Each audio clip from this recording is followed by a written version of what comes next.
제 소비량을 한 단위 증가시킬 때 소비자가 그 한 단위를 소비로부터 추가적으로 얻는 효용을 말한다.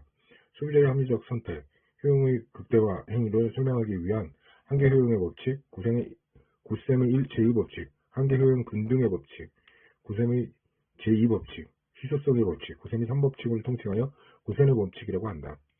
네 글째 먹고 있는데 먹을수록 짜장면 맛이 떨어지는 것 같아. 고센의 제1법칙인 한계 효용 체감의 법칙에 따라 먹을수록 만족도가 떨어지는 거지. 독일 경제학자 고센은 1954년 저서 인적 거래의 법칙 및 인적 행위의 귀납적 규칙에 관한 연구에서 처음으로 한계 효용 이론을 제시했다. 복잡한 수식으로 표현된 고센의 연구 결과는 당시 역사파가 주도했던 독일 경제학계로부터 인정받지 못하고 사장되었다. 오늘날 널리 알려져 있는 한계 효용 이론의 층에는 고센의 연구와 무관하게 1970년도 영국의 경제학자 제번스, 맹거, 왈라스 등 세 사람이 마련하였다. 그런데 1978년 지인을 통해서 뒤늦게 고센의 저서를 발견한 제번스는 자신의 저서 정치 경제 이론의 서문에서 다음과 같이 고센을 극찬했다. 고센이 이미 경제 이론 일반 원칙 및 방법론을 연구한 것은 명백한 사실이다. 내가 이해하는 한 경제 이론에 관한 고센의 접근 방법은 나의 연구에 비해 훨씬 더 일반적이고 완전하다. 그러면 한계 효용이란 무엇일까? 사람들은 재화를 소비함으로써 효용 또는 만족감을 얻는다.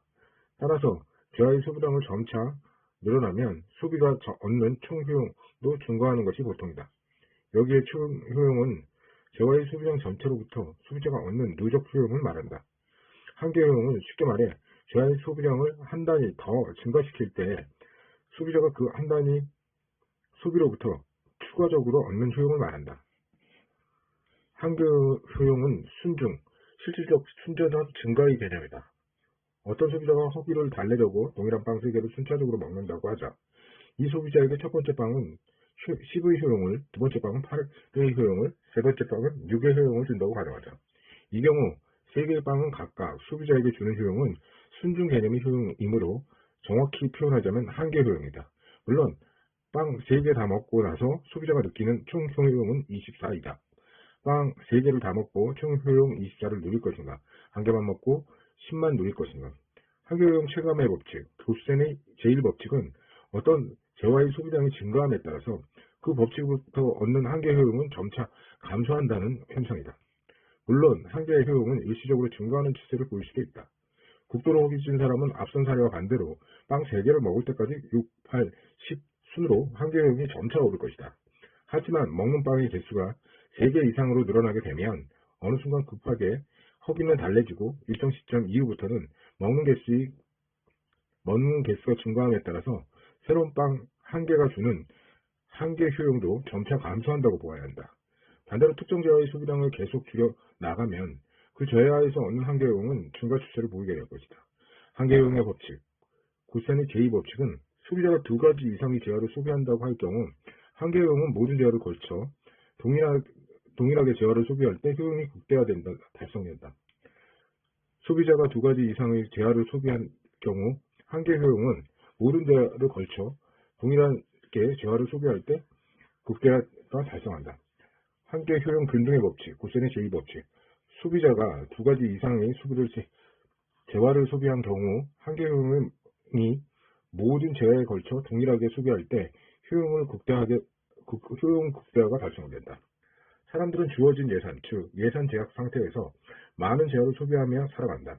눈이 편의상 빵과 옷 2가지 재화만 소비한다는 경우도 국한하더라도 빵만 먹거나 옷만 입고 사는 소비자는 상상할 수 없다. 빵과 옷을 모두 소비하는 것이 자연스럽다. 어떤 소비자가 예산 500원으로 특정 시점에서 100원, 10원인 빵과 빵 20개와 50원인 옷 6벌을 소비한다고 가정해보자. 이러한 소비 형태는 쓸 수 있는 예산, 가용 예산 500원을 충족한다. 10 곱하기 20 플러스 50 곱하기 6, 500. 그런데 이 소비에서 20번째 빵 한 개는 20이라는 한계 효용을, 6번째 옷 한 벌은 50이라는 한계 효용을 주었다고 한다. 물론 20번째 이전의 빵 한 개와 6번째 이전의 옷 한 벌의 한계 효용은 각각 20과 50보다는 큰 것이며 한계효용 법칙에 따라 감소 추세를 보인다고 보였을 것이다. 이 경우 소비자는 어떻게 소비 패턴을 조정하는 것이 조금이나마 소비자로부터 얻는 효용을 높이는 방법일까? 논의 전개를 위해 이 소비자는 현재 상황을 약간 달리 표현해보자. 빵 한 개 구입비가 15인분으로 20번째 빵을 1원만큼 소비한다고 가정하면 한 개의 효용은 얼마인가? 20 나누기 12이다. 이번엔 옷 한 벌 구입비가 50원으로 6번째 옷을 1원만큼만 소비한다고 가정한다면 한 개의 효용은 얼마일까? 1이다. 즉, 이 소비자는 동일한 1원 지출로부터 빵 소비에서 2개의 한 개의 효용을, 옷 소비에서는 1개의 한 개의 효용을 얻게 된다. 이를 수식으로 표현하면 다음과 같다. MU 빵 나누기 P빵은 MU 옷 나누기 P빵. 같은 돈 1원이 유발하는 한 개의 효용이 옷보다 빵에서 더 높은 상황에서 당신의 소비 패턴을 어떻게 조정할 것인가? 합리적인 소비 패턴은 소비자 단위당 추가적인 효용이 큰 빵 소비를 늘리고 소비 단위당 추가적인 효용이 작은 옷의 소비를 줄이는 것이다. 그래야만 효용을 늘릴 수 있게 된다. 빵은 많이 사고 옷은 적게 사야 효용이 최대화된다. 그런데 이와 같은 소비 패턴을 계속 유지하는 한편 한계효용 법칙에 따라 소비량을 늘어나는 빵의 한계효용은 점차 낮아지고 반대로 소비량을 줄이는 옷의 한계효용은 점차 올라간다. 소비자는 더 이상 고민할 필요 없는 순간까지 이와 같은 소비 패턴을 유지함으로써 효용을 극대화할 수 있다. 그러한 순간 1원의 지출이 유발하는 한계효용이 빵과 옷에서 같아진다.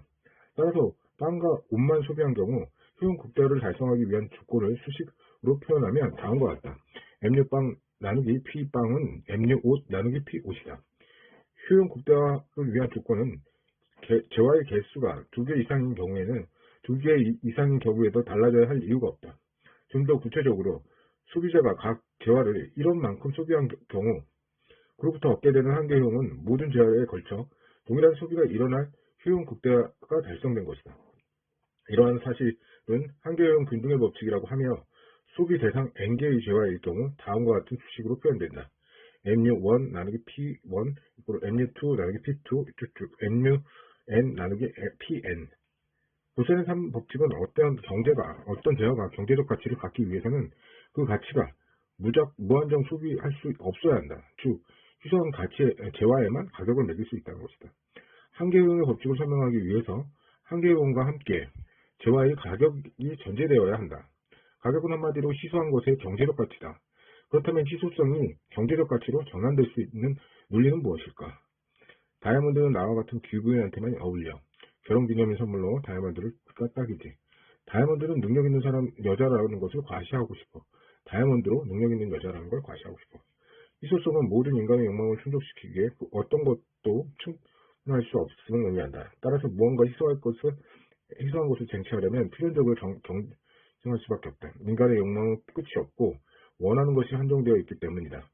그런데 경제적 가치가 전혀 없는 것을 위해 경쟁하는 경우가 없으므로 희소한 것은 반드시 경제적 가치를 가진다. 이것은 고센의 법칙을 의미하는 메시지다.